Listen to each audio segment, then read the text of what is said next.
Yeah, you can hear me. I can hear you. What's your name and where are we, sir?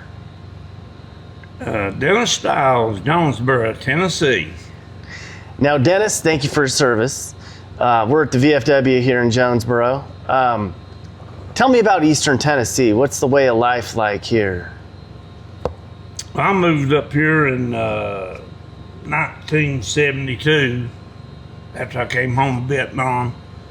And I'm from Hickory, North Carolina originally. And this area here is similar to what Hickory was. And I just been here ever since. Come up here to go to work, never went home. And it's a nice little place, you know, good country people. And now everybody's moving from all these other states and buying up land. This little town, when I moved up here, Jonesboro didn't have a stoplight.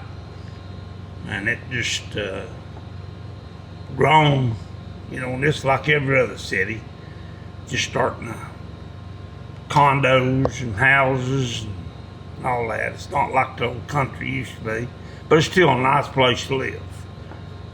People here are friendly. This VFW here, we try to help people do things, not just for veterans, but for other people. That's like when we had this big flood and all this stuff here. Like, I've been commander for 13 years. Seems like I can't get anybody to take over and won't do things anymore. So, but I'm 76, so it's about time for me to give it up. Lay back for a while. But like I say, the people around here are real friendly, real nice place. We've got VFWs in within 30 miles, 2 or 3 directions, and they're all pretty nice, pretty good people. So. What'd you do for, when you moved here, what'd you do for work when you first came here in I was an iron worker. Iron worker. Yeah, built steel buildings. Worked in steel. And I did that. I've been retired now for 12 years. I worked for that same company up here for 40 years. And then finally give it up. They still building steel stuff around here, or is that place closed down? Well, we went everywhere. We build them around here. But the factory, is the factory still open? The where you worked, or the manufacturing center? Oh yeah, well, yeah, we built. I worked for a construction company. Okay, all right. And I worked in 9 different states for them, and we just traveled around a lot. And then built a lot around here in the Tri-Cities, you know, Bristol, Kingsport. Yeah. And around also Nashville. Worked on that Bell South building down there. It looks like the Bat building, what they call the Bat building, right in the middle of town. But they say kids. when I got out of service, moved up here. And just like I say, I moved up here to take a job and never went back home. I'm, you know, to Hickory, and visit every once in a while. But everybody I've got, all my people's gone now, so I never go down anymore. Got kids, got 3 kids, had 3 wives. You know how all that is. Life.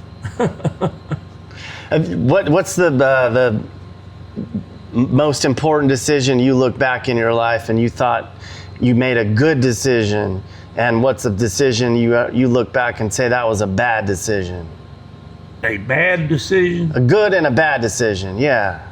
Well, I guess the best decision I honestly ever made was moving up Tennessee. I mean, you know, because it's just, like I say, I moved up here in 72 and made it my home, and just my dad and family tried to get me to move back to North Carolina. I don't know how many times. I said, no, Tennessee's my home now.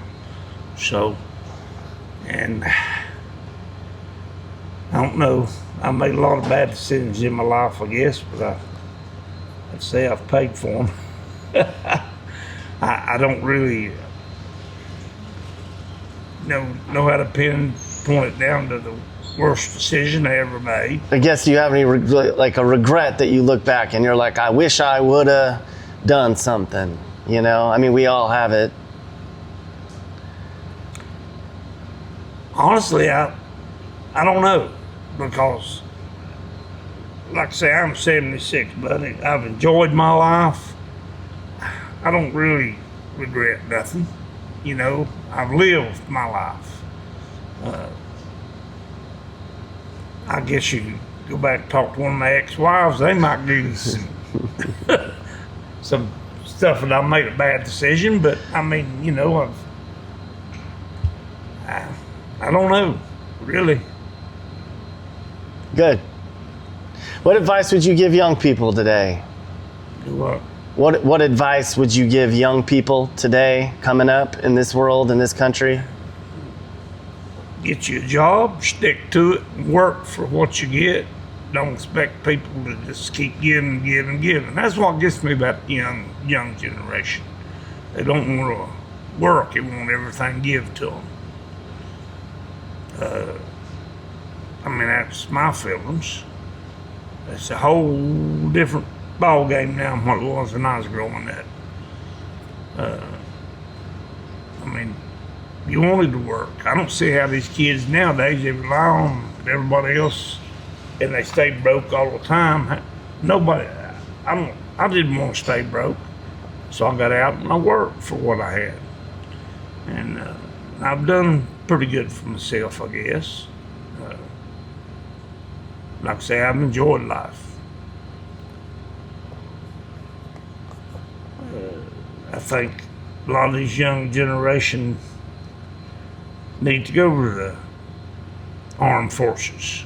I think it ought to me, it ought to be a requirement when you get out of high school that you go to the Army or Navy or something for 4 years, then you start your life again.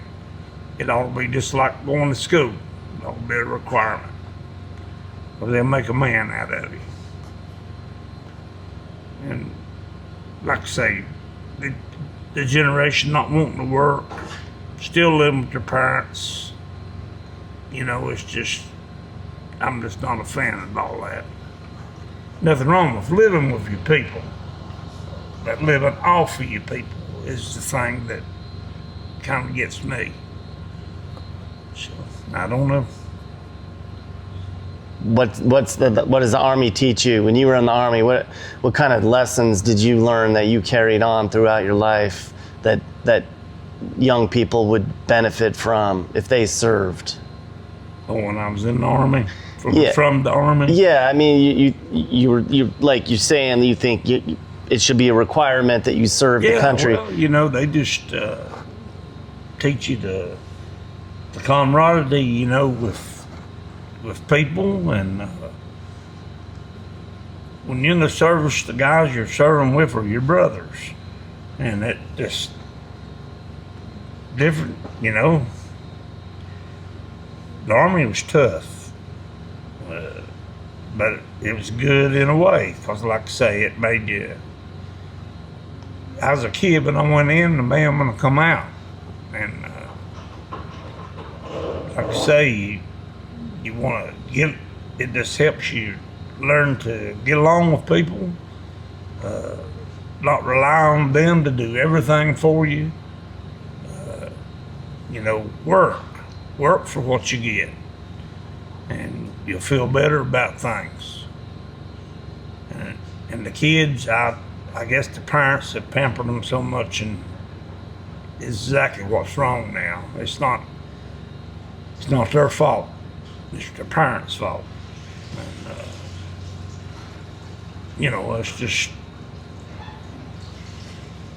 you know, that's the way I feel about things. How were you different before Vietnam and after Vietnam?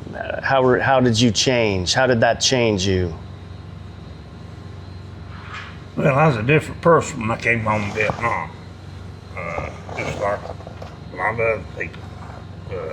Soldiers, PTSD, and my health wasn't bad when I first got out, but you know, that Agent Orange and all that stuff, and all my joints, and my health problems all came mostly from Vietnam. But that was a different war than they fought in the last so many years since then. Everything was different. So everybody's got their own opinion about that too, so I don't know. Do you still have health problems from that? What's that? Do you still have health problems from the Vietnam experience? Do you still suffer from health or mental at all? I've got both my knees are replacements, both my shoulders are replacements, and I had prostate cancer. They say that came from the Agent Orange in Vietnam, where they sprayed all that insecticide stuff. But I'm still kicking, and like I said, at 76, I'm in better shape than a lot of people. Has our government helped you with health care and everything and taking care of you? I use the VA. I'm 100% through the VA. My health, they take care of everything. I mean, I can't down that part of the government. Veteran Administration, hospitals here in Johnson City, I can't badmouth them people a bit. I hear people badmouthing them all the time. I've not had any bad experiences, but I've heard a lot of people that has, but I think a lot of it's to the person that's having these bad experiences, don't go about things right, or just got over the wrong people. I've been lucky in that part too. They've always helped me. They take care of all my health benefits.